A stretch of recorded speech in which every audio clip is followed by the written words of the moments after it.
IPhone 14 launch হওয়ার পর থেকে ডাইনামিক আইল্যান্ড অনেক বড় একটি হাইপ তৈরি করে রেখেছে।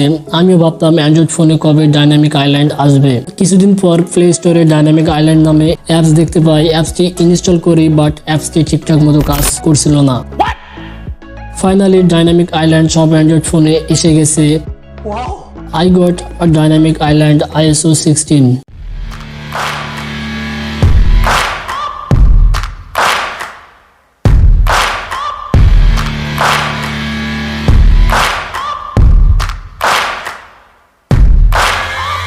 Searching for greatness in a sea of the dying and shameless.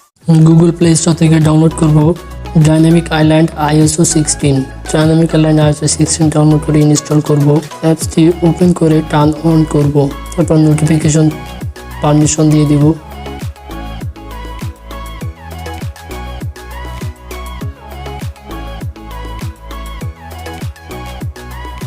Display section থেকে আমরা ডাইনামিক আইল্যান্ডের হাইট ওয়েট কম বেশি করতে পারবো।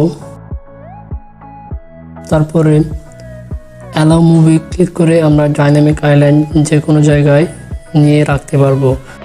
ডাইনামিক আইল্যান্ডে লং প্রেস করে ড্যাশবোর্ড ওপেন করব। ড্যাশবোর্ডে আমরা কিছু শর্টকাট পেয়ে যাব। Camera, flash light, lock screen, screenshot এবং সেটিং। জেস্টার্স অপশনে আমরা সোয়াইপ রাইট করলে ভলিউম ইনক্রিজ হবে, সোয়াইপ লেফট করলে ভলিউম ডাউন হবে।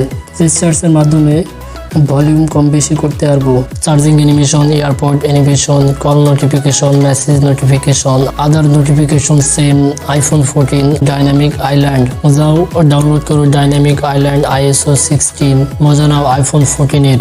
কেমন লাগলো ডাইনামিক আইল্যান্ড কমেন্ট করে সবাই জানাবেন এবং সবাই ভিডিওটিতে লাইক দিবেন আর চ্যানেলটি অবশ্যই সাবস্ক্রাইব করে রাখবেন নিত্য নতুন ভিডিও দেখার জন্য।